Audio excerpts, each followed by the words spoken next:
Extra, extra. Get your latest war extra. Read all about it. Extra paper. Have you seen the latest edition?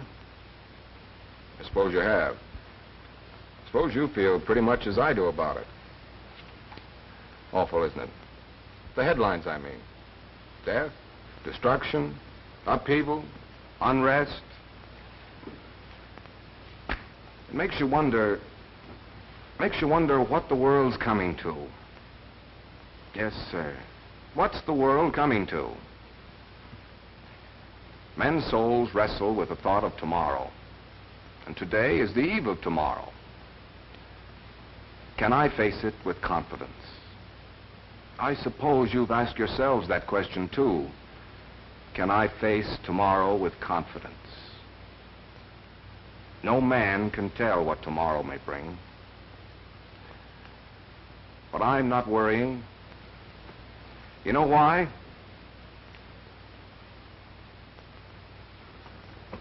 Well, a long time ago, almost 40 years it is now, I hired a man to do my worrying for me. Oh, dear. Oh, dear. Makes you want to go off someplace And bury your head like an ostrich. This is no laughing matter, Jim. All those headlines. I don't know what to think. I'm worried, I tell you. You've been worried about something as long as I've known you. But this is different. Yes, and each new worry has always been different. Why, you worried about the lean years of the Depression. You worried about the big years of the 20s. You But worried... all I know is that this is different.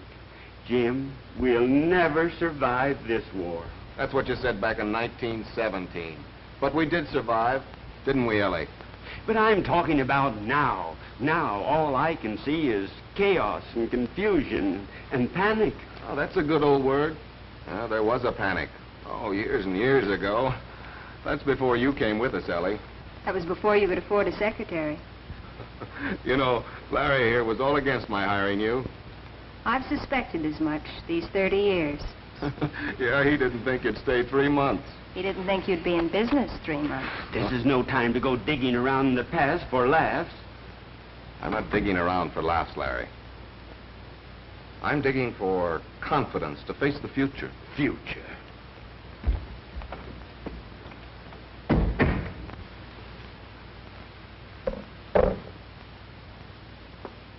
When I think of the future, I think of this business of mine. A long time ago, I hitched my wagon to a star. There was a drink, pure and wholesome, delicious to taste, refreshing. And they trademarked it Coca-Cola. I obtained the right to bottle Coca-Cola. I became a bottler of Coca-Cola. I still am. We've just put up a new plant here in my town. A new plant right up on Main Street. And people going by can see how clean and careful we bottle their favorite drink. Sometimes they stop in for a closer look at how we do things. This business of mine is a community affair. My bottling operation, well, it isn't the biggest in the country, but then it isn't the smallest. As bottlers go, I'm just somewhere in between, I guess. My business is kind of like my town. A town still small enough to protest turning the park into a parking lot. A town still small enough to respect the old trees along Main Street. One of those places too small to be a city and too big to be a village. Just a town. Just somewhere in that nice middle ground. That's me and my business, too. When I think of the future, I think of the men and machines and friends and ideas and philosophy and spirit that have brought Coca-Cola where it is today. Today seems a clutter of confusion. But maybe if we back away from it, step by step, and see from whence we came, it'll help us to see where we're going. All our yesterdays met the trials of the times. And our last big trial was called the Depression. Now, if you go back a couple of years, you'll find us going over the plans for this new plant. Larry and Ellie and Ben. Ben is our sales manager. And this space here is going to be the meeting room, where our salesmen get together for conference. Show me where my office is going to be. Well, let's see now. It was our new home, you see. Our new home. A business is like a family, if you know what I mean. And we were all happy and excited going over those plans. That is, we all were except Larry. Mr. Larrabee, here's where our new office is going to be. Look. I don't want to look. I don't want any part of this. Do you realize this country has just witnessed the greatest crash and the greatest depression? We haven't done so bad. We have been lucky, that's all. It was something more than luck, Larry. Well, whatever it was, we're going to risk that and everything else building this new plant. But we need this new plant. I don't see why. We've come a long way down here on Pine Street. And we'll come a lot further up on Main Street. But right now is hardly the time to go sinking a lot of money into... Right now isn't what we're building for. It's the future. The future. You talk just like Jim Westlake. All he thinks about is tomorrow. Always tomorrow. That's right. And it was that kind of thinking, as much as your lady luck, that helped us lick the Depression. Well, I don't see it. It's quite simple. When you think of tomorrow, you think of getting more and more people to drink Coca-Cola. That's our job. Well, you bear down, you press, you push, you put out effort, and you get results. That's how we licked the Depression, Larry. And we licked it so well that now we've got to build this new plant to take care of the more and still more that's tomorrow. That's our sales manager. And he's absolutely right about how we licked the Depression. I remember once during those years, I walked into a place of business and... Oh, good morning, Mr. Westlake. Got an order blank there? Why, sure. I want to buy 4 new trucks. What? I haven't got any old ones to turn in either.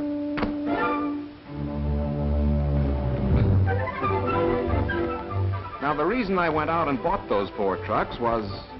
I suppose you think I'm hipped on this idea of calling so often on the dealers. Go on, Ben. Speak your piece. All right. Our job is to sell more Coca-Cola. Always more and more. Where do we sell Coca-Cola? In these spots, Jim. These spots marked on the map. These are dealer stores, places where people spend their nickels for Coca-Cola. So what? So, if we're going to get more people to spend more nickels at these spots, our salesmen have got to spend more time there. They've got to have the time to do a complete merchandising job. That means more men and more trucks. Larry, why didn't you say so in the first place? Oh, Larry, I've never been afraid to put out, have I?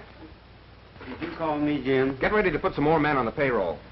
More men? I'm going out and buy 4 new trucks. But, Jim, there's a depression. So there is a depression, so you run along and worry about it. Ben and I'll knock the pants off it. Hi there, fellas. Hiya, Sam. Found a job yet? Not yet. Well, times is tough, all right. Yeah, I'll say. 2 bottles of Coca-Cola. He'll pay for them. None of that now. I'll match it. Lady Luck. Larry's always talking about it. Well, in one respect, we were lucky in the way we rode out of the Depression. Our Lady Luck was Coca-Cola. A bottle of Coca-Cola is just a little thing. It costs just a little, yet it's truly one of the pleasant things of life. People enjoy stopping at the bright red coolers for an ice-cold bottle of Coca-Cola. Time out for refreshment, enjoyment, sociability. The pause that refreshes, we say. And the price, 5 cents, puts it within the reach of everybody. An awful lot of nickels rolled in during those Depression years.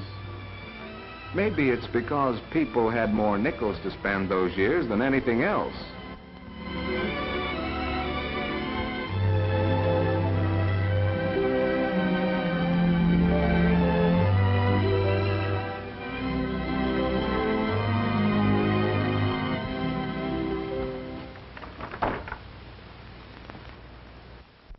morning, Sam. Hello there, Steve.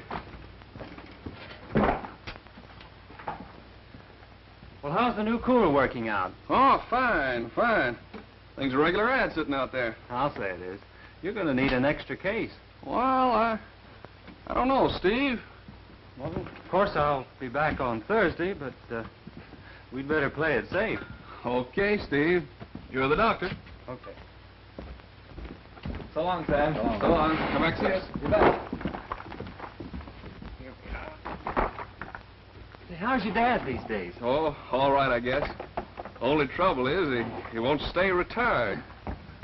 Still comes down to the store, does he? Yeah. In and out 2 or 3 times every day. It's awfully hard for him to learn to take it easy. Yeah. Especially after he's been in the old harness so many years.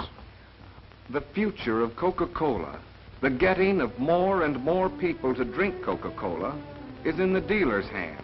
We sink or swim, slump or succeed by the way he feels about Coca-Cola.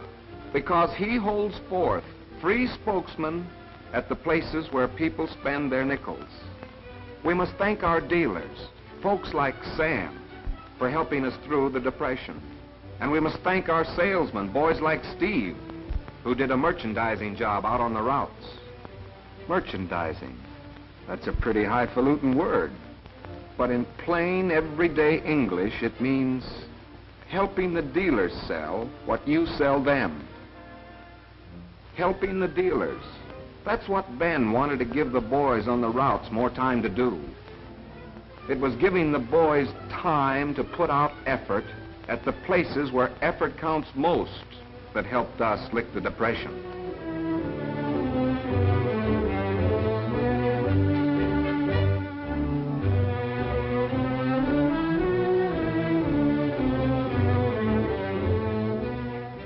Now you sit right down here.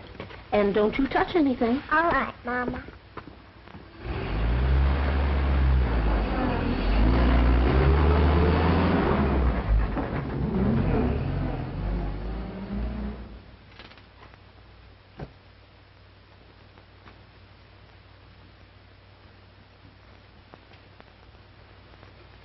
Hello, Mary. Why, what's the matter? Nothing. I'm just sitting here waiting for my mother. How about a bottle of Coca-Cola? Oh, thank you, Mr. Tompkins.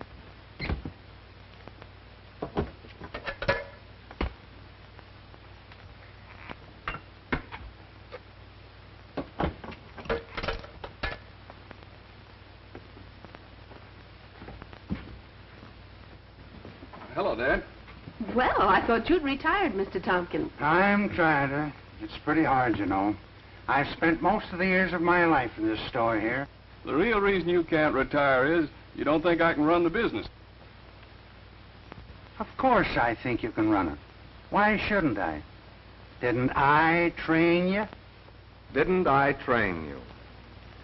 You know, that's just the way I feel about my boys.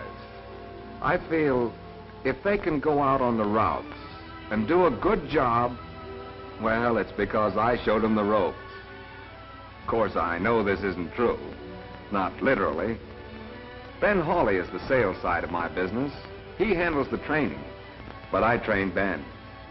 And I signed up for the films and records that have been so important a part of our training program. I remember the day our first meeting came. You don't expect the boys to sit around and look at a lot of pictures, do you? This program is more than just a lot of pictures, Larry. It's a training program. Why, if we expect the men to go out and do a better job on the routes, we've got to show them how to do a better job. We've got to help our salesmen to help our dealers. One trained man, one salesman, is worth more than 10 delivery men. And the answer to this depression is men, M-E-N. Is that what they told you in Atlanta? No, that isn't what they told me in Atlanta. Larry was mad at Atlanta all that year. You see, that year, the bottlers of Coca-Cola had a convention there. You know, with the banks closing and all, I wasn't so sure we'd have this convention. We'll lick this depression. Sure we will. Bank holiday or no bank holiday? What do you think of this new advertising campaign, Jim? No, it's something, I'll tell you. We're putting out more advertising than ever before. This year. Now. Now's the time to put out. The hill ahead looks steep. Looks like it'll be hard going to make the grade. But I'll tell you this. If we get a bigger motor, we'll climb that old hill in high. You've got to give to get. You've got to put out. Not just money, that's easy, especially when you've got it, but you've got to put out in time and effort and friendliness, too. Helpfulness. That's the way we'll lick this depression. Read all about the bank holiday proclamation. Extra. Get your late paper. Read all about it. Read all about the bank holiday. Dear, Extra. oh, dear, Get I your don't late know what the paper. world's Extra. coming to. Just a minute, folks. Oh, here's Mr. Peyton. When does the bank open? When do we get our money? I'm sorry. All I know is we got an order to close the bank. Why, I don't know any more than just what you can read in the papers. Extra. Bank holiday. Extra. Read all about it. Extra. Get your late paper. Headlines. Blaring, scaring headlines. We faced them in the past. Yes, we faced them in the past.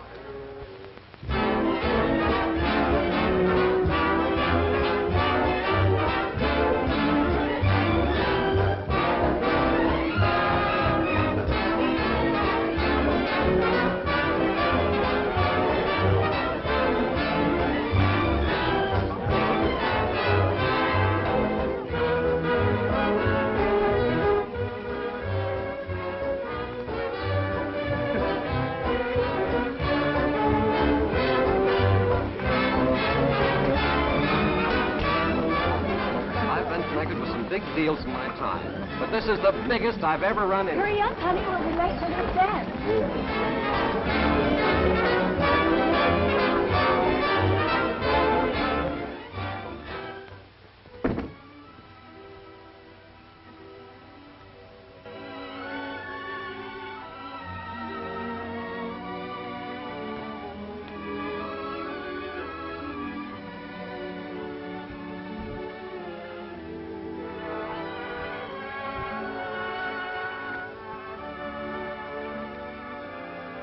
I saw you duck out on the party, Jim.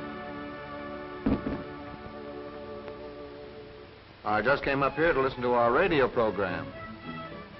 We've come a long way in our advertising. You've come a long way in your business. Why, I remember the time when you used to run around with a horse and wagon selling Coca-Cola. Yeah, I've been thinking about that past. I always do when I want to get a line on the future. I hope you've been thinking about that little proposition we talked about the other day. You know, life's funny, Pate. When I was poor and running around with that horse and wagon, I had to come to you begging for a loan. Now I'm running around a golf course. You're running after me. Well, I'm sorry about that loan, Jim. But things are different now. These are big years.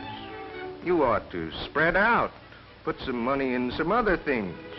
Take advantage of your opportunity. Up to now, my opportunity has been with Coca-Cola. I figure it still is. I figure that's the place for me to spread out. Look, Pate, in the old days, you were a pioneer, I know. You were young, and you were filled with courage, daring, alertness, going and doing. But those days are over, Jim. Now you're a big man. Now you're a success.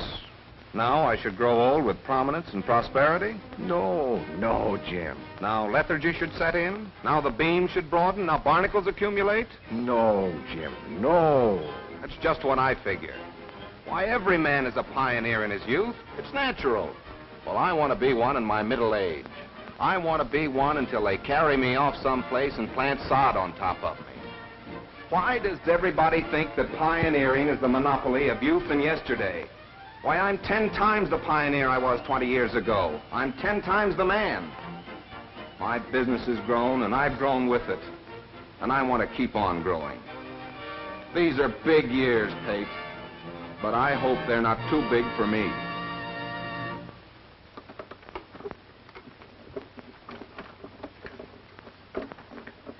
I'm out for Coca-Cola. Boy, oh boy. What a wonderful idea, Helen, to serve Coca-Cola at home. They're selling it in cartons now.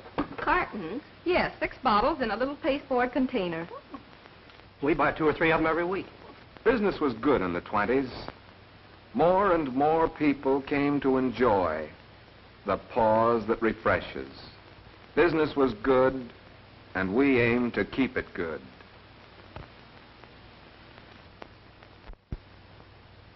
Well, eh? Yes, Mr. Westlake? Has Ben come in yet? Yes, he's checking in his cash. Ask him to stop in and see me, will you, please? Yes, sir.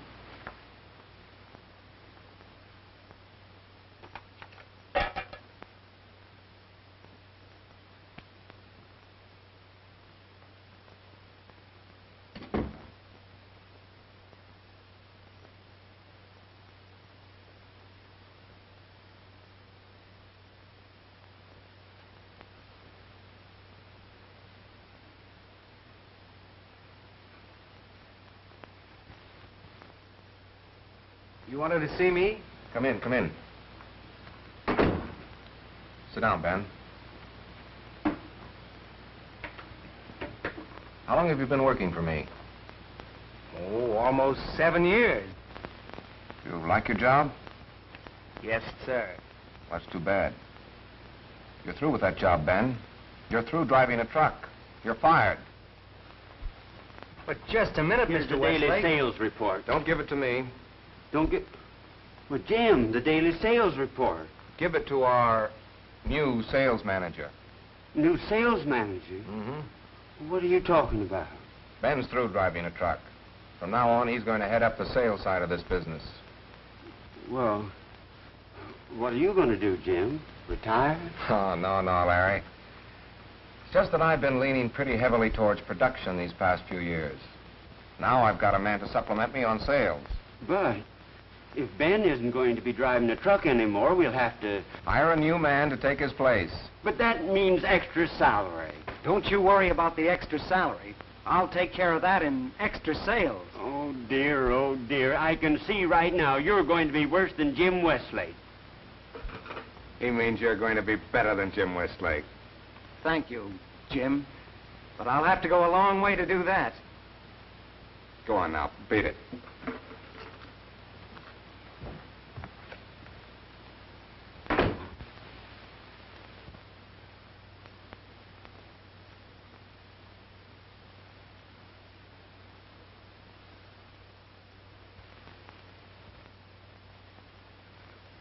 It's hard to grow up and share your job, especially when you've started out as the whole shebang.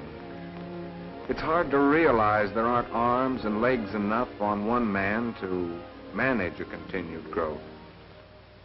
Mom! Oh, Mom, I want a bottle of Coca-Cola. No, Sonny. No, you don't. Yes, I do. I want a bottle of Coca-Cola. Sonny? I want a bottle of Coca-Cola. But it wouldn't be cold here. You know it won't taste good if it isn't cold. We always serve it cold, Mrs. Parker. Oh, I know your sign says that. But you can't believe advertising. You can believe that advertising, Mrs. Parker. We've got this contraption here to back it up. What is it, a washing machine? No, ma'am, no. That's a cooler for Coca-Cola. A cooler for Coca-Cola? Yes, ma'am. Just feel how cold that bottle is. Well, I declare. I want a bottle of Coca-Cola. Of course you do, and I want one, too. Dad, I think I'm getting something. Is Sam still fooling with that wireless set? Yes, he ain't worth his salt for helping out in the store these days. Do you think that invention will ever amount to anything? Well, you never can tell. Boy just in here said he got New York last night. New York City? That's what he said. Well, I don't believe it.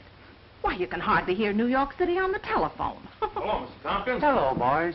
2 bottles of Coca-Cola. Sam, there's customers out here. Oh. Hi there, fellas. Howdy. Hi. 2 bottles of Coca-Cola coming up. Are they cold? Ice cold. That's the way we always serve them. Ice cold. That's the way folks like Coca-Cola. That's the way we advertised Coca-Cola would be served to folks.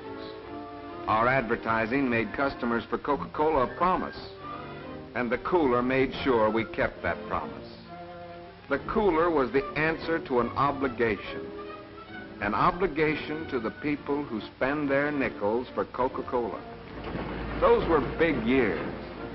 And we who hitched our wagons to Coca-Cola tried to foresee and direct a continued growth to yet bigger years. We built a heritage for the future by meeting our obligations to the years at hand. Now, there's a lot that meets the eye in this business of Coca-Cola, but when you boil it all down, it's just two things.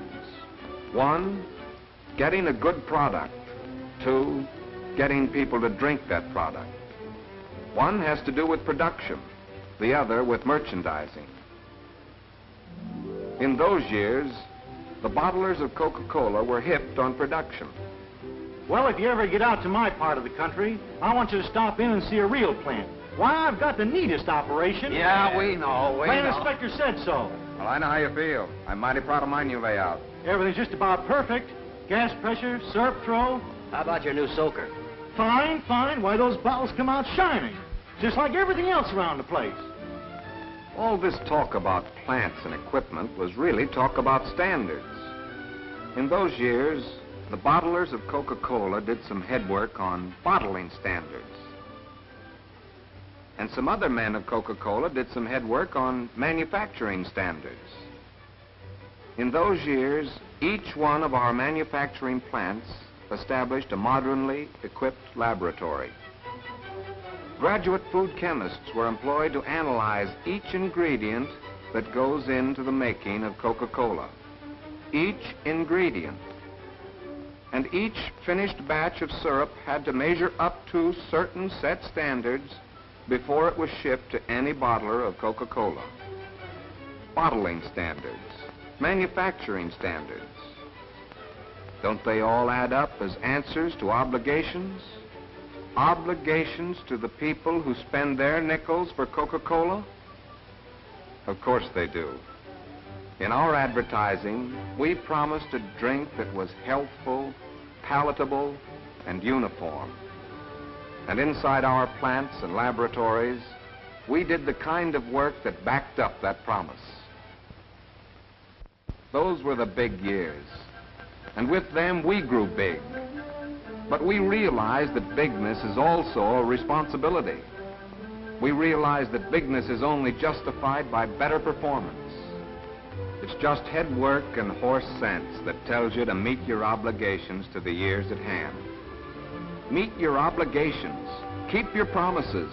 Put feet on your dreams. That's the way to assure continued growth. That's the way to build a business. And for such a business, there's always heritage. There's always future. And there's always tomorrow. That was true back there in the 20s. And if you're thinking, like I'm thinking, you're thinking it's just as true today.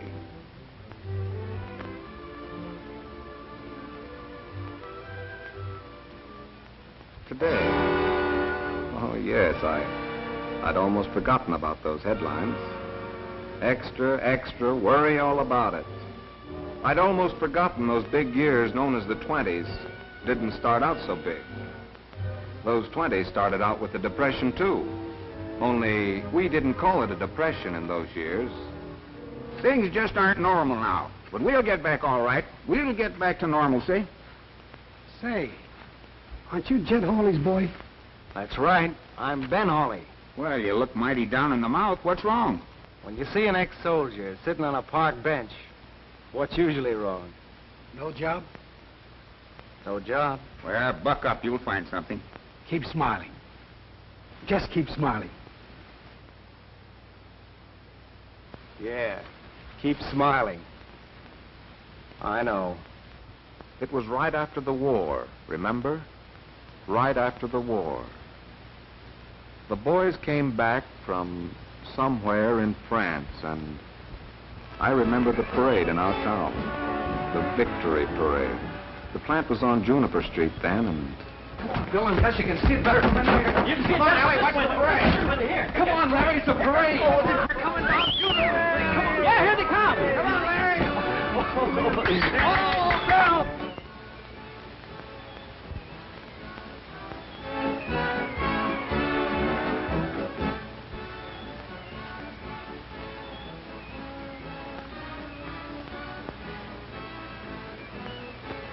Is it all right if I tear up the telephone book? No, it isn't all right if you tear up the telephone book. They tore him up in New York City. I saw it in the movies. This isn't New York City. There's Harry. There's George. Hey, George! George! George! George! Hey! Hey! Attaboy!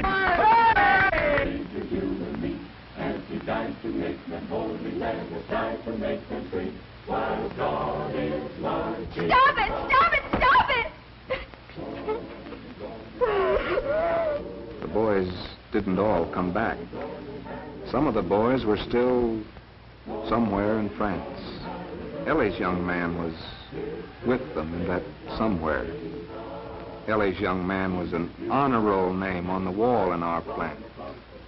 A business is like a family, if you know what I mean. Oh, dear. Oh, dear. What are you worrying about now, Larry? Do you know the United States is at war? Do you realize the government is rationing sugar? I did see something about it in the headlines. Those headlines. Those headlines. I don't know what the world's coming to. Are you worrying about the world or just the sugar shortage? Both. We'll never survive this war. Coca-Cola, the country, or any of us. Hiya, Joe. Hello, Sam. What's on your mind? All these soldiers in town, they've cleaned up my dad out of Coca-Cola. Okay, Sam. I'll send over a couple of cases. Have you seen Grover? Uh-huh. Gosh, it's a swell uniform he's got. Wished I had a uniform like Grover's. Where's Miss Ellie? Mr. Westlake gave her the day off. I bet I know why. You want to know something? Miss Ellie's mighty sweet on Grover. Run along, Sammy, please. Don't you see I'm busy? Bye. Grover, darling, I'm frightened. Now, Ellie. Remember you said you weren't Yes, going I know. I said I wouldn't cry, and I'm not crying. It's just, oh, darling, I love you so very much. Don't you worry. Why, it'll all be over soon. I'll be back. Back driving that old truck for Jim Westlake. And you'll quit that job in the office. We'll get married and have a home and...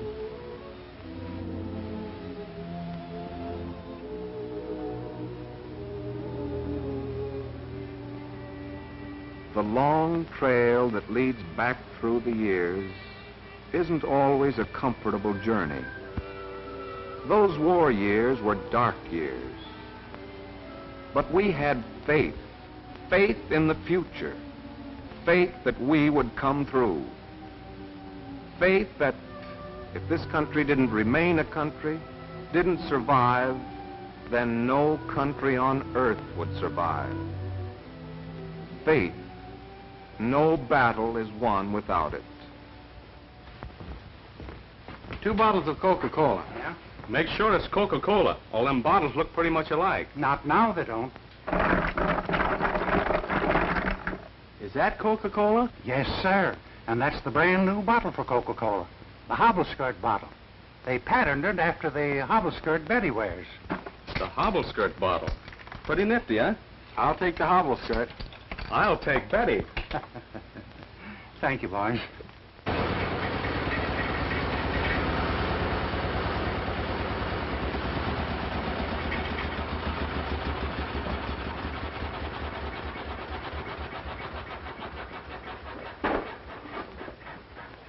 Hiya, fellas. Hey, what are you all dressed up for? We're rowing up the river on a picnic. Picnic, eh? You taking along some bottles of Coca-Cola? We're doing the rowing. The girls are going to bring the victuals. Oh, but no picnic's complete unless you bring along some hobble-skirt bottles. There's no way to keep Coca-Cola cold on a picnic.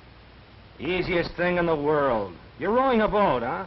Well, just loop some knots in the rope to some bottles of Coca-Cola and trail them along in the water.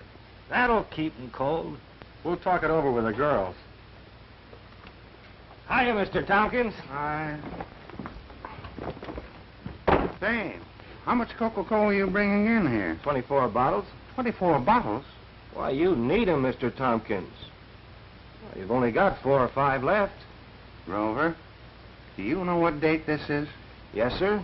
Saturday, September the 1st. Yeah, and Monday's Labor Day. Why, if I took them 24 bottles, I'd have 'em sitting around till spring. I've been handling Coca-Cola for Jim Westlake ever since he went in business. I remember. I was in grammar school then. Well, then you remember I never sold any Coca-Cola after cold weather sets in. Yes. And I remember wishing you did. Why? Well, because I got thirsty in cold weather just the same as I did in hot weather. When I got thirsty, I thought of Coca-Cola. Grover, you're trying to sell me something. Well, that's right, Mr. Tompkins. I am. But I feel it's to your advantage to be sold. The reason you haven't sold Coca-Cola after the cold weather sets in is because you've stopped featuring Coca-Cola. Now, if you kept this tub out here after Labor Day, you'd find folks would keep right on buying after Labor Day. A few weeks, maybe.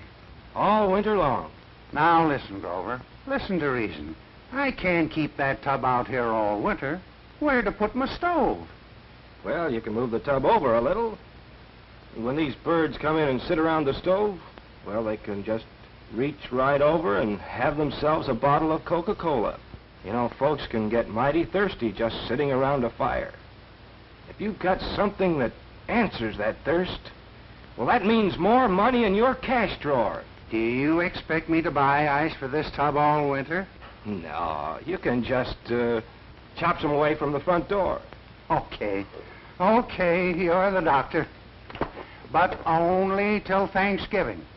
I don't believe there's a man living that'll drink Coca-Cola after Thanksgiving. The pioneers in this business had battles aplenty. And one of the biggest battles was the Battle of Labor Day. The battle to make this business a year-round business. You may think Grover there was slightly high pressure in his merchandising methods. I don't look at it that way. To me, it was faith shining through that boy. He believed in the rightness and goodness of Coca-Cola. That faith was so much a part of that pioneer, he couldn't help talking it morning, noon, and night. Well, so you've come back for Coca-Cola to take on that picnic. Well, not exactly. The girls are bringing the fiddles, and you're bringing the Coca-Cola. Fine. Coca-Cola? Oh, that's a wonderful idea. I don't know. Come on, be a sport. Put your hand in your pocket. All right. What's going on out here? I just sold some bottles of Coca-Cola for you. Well, now. And by the way, folks, anytime this winter you get to feeling thirsty, you can stop right in here at Mr. Tompkins and enjoy this delicious and refreshing drink.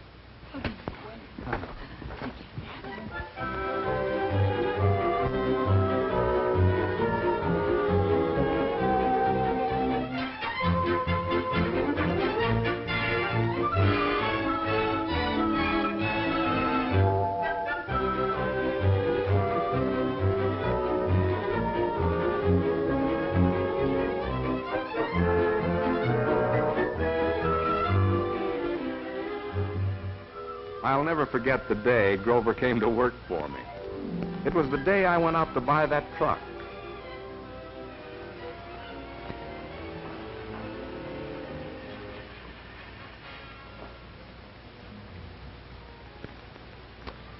Well, Mr. Westlake, got the order all made out.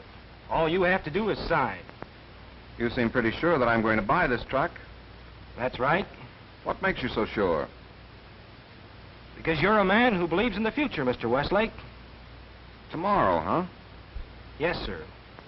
Always tomorrow. An awful lot of nickels would have to change hands before I could pay for this truck. Maybe I'd better wait a spell. Waiting won't make the nickels change hands. This truck will do that, because this truck is a means of getting oftener to the places where the nickels are spent. The oftener you get to your dealers, the more you can talk to them about selling more Coca-Cola. Now, you want to sell more Coca-Cola, don't you? Why, sure. You want your flow of nickels to get bigger and bigger all the time, don't you? Sure, sure. Very well, then. Sign here. You know, there's just one thing you overlooked. I don't know how to drive a truck. Why, there's nothing to it. I'll show you how. I don't know. It looks mighty complicated. Why, there's nothing to it. How would you like to drive it for me? What do you mean? I'm offering you a job. What? You said this truck would sell more Coca-Cola. That's right, it will. No, the man in the truck will do the selling. You believe the things you just said, don't you? Of course I believe him. All right, then.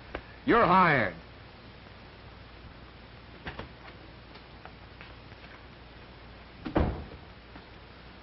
Morning, Larry.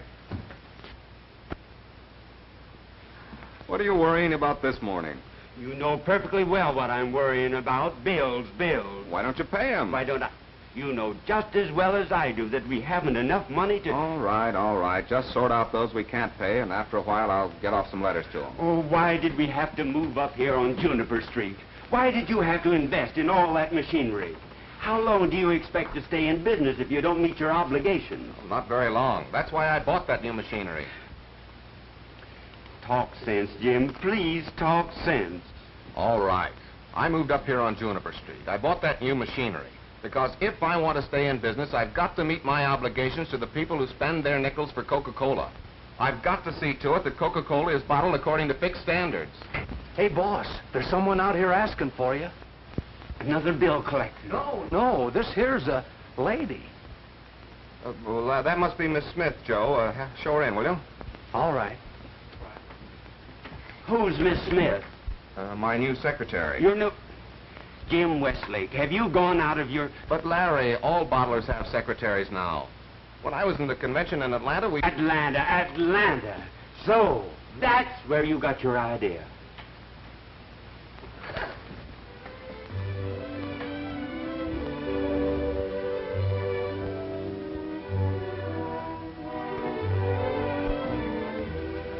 Good morning, Miss Smith. Good morning. Oh, this is Mr. Larrabee. Good morning, Mr. Larrabee. Good morning. For the present, Miss Smith, you can sit right here at my desk. I won't have much use for it for the next 3 months. After a while, maybe we'll get one of those special typewriter desks. Don't count on that too heavily, Miss Smith. We may not be in business after another 3 months. May I take your hat?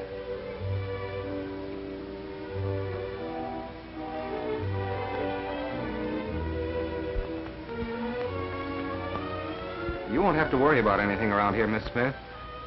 Mr. Larrabee does that for all of us.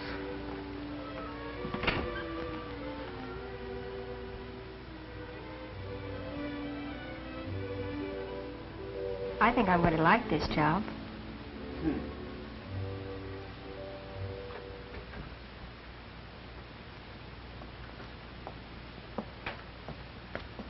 If you like, I'll dust off your desk. Miss Smith. Yes, Mr. Larrabee?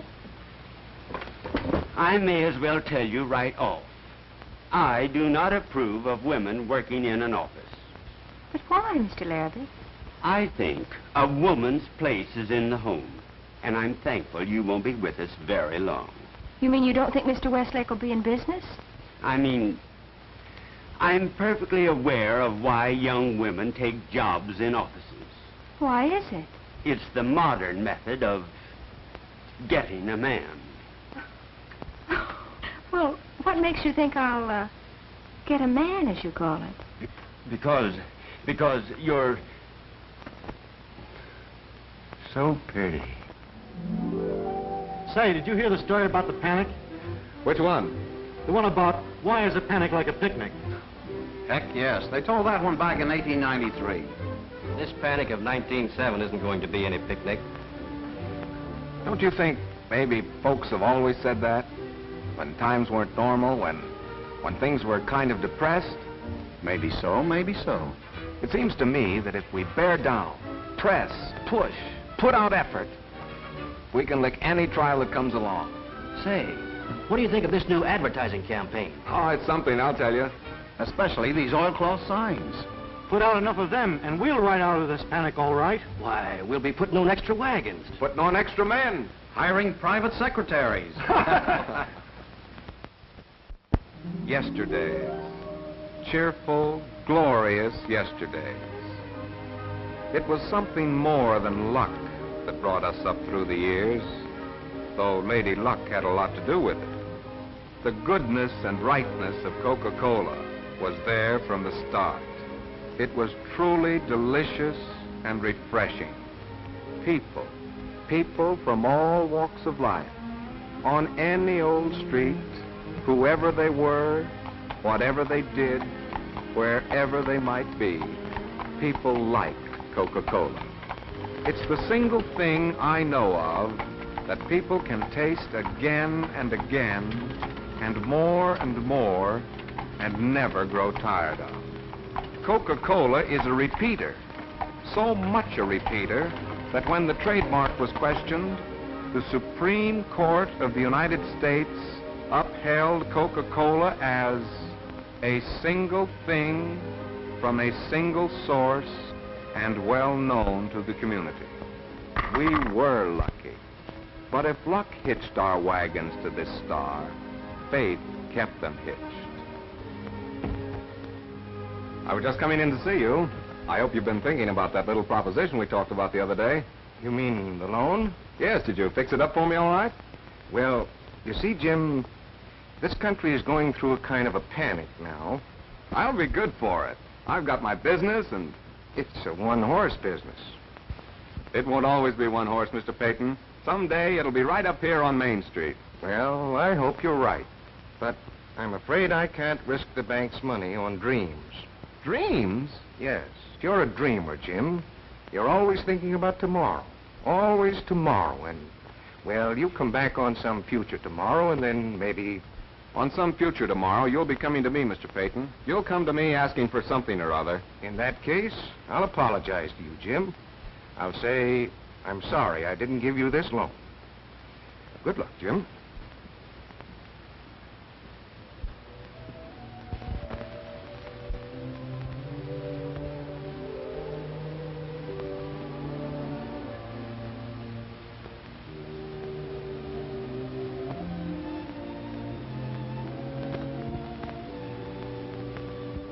Faith, that inward something that makes a risk a sound investment. In the early years of this business, the bottlers of Coca-Cola took risks of plenty. It wasn't much they risked when you add it all up and measure it by today. But in those yesterdays, it was everything. The pioneers in this business risked their all.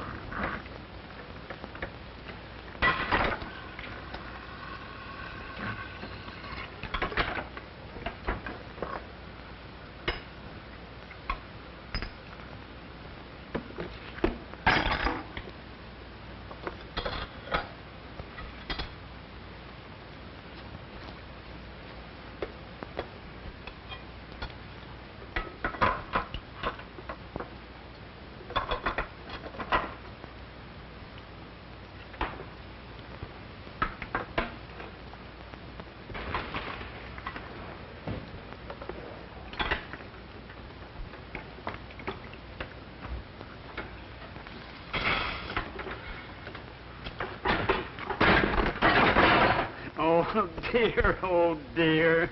What's the matter, Larry? I don't know why I ever started working for you. Because this is a great business. Why, someday you... Someday. Don't start singing that tune, Jim Wesley. Oh, there's a great future in this business, Larry. I'm not thinking of the future. I'm thinking of today, now. Now, all I can see is... What we've got? Yes, what we have got. Second-hand equipment, bottles that break every time... That's the difference between you and me, Larry. You know, life is like a piece of chicken wire. Two men are looking at it. One sees only the wire. The other sees the holes between the wire. That's you and me. You see what we have got, and I see what we haven't got. You see the present, and I try to see the future. Oh, we'll go a long ways together, Larry, you and I, for we're like two legs of a compass. You're the firm leg, and I'm the leg that spreads out, reaching always for more and more and still more. That's the story of this business.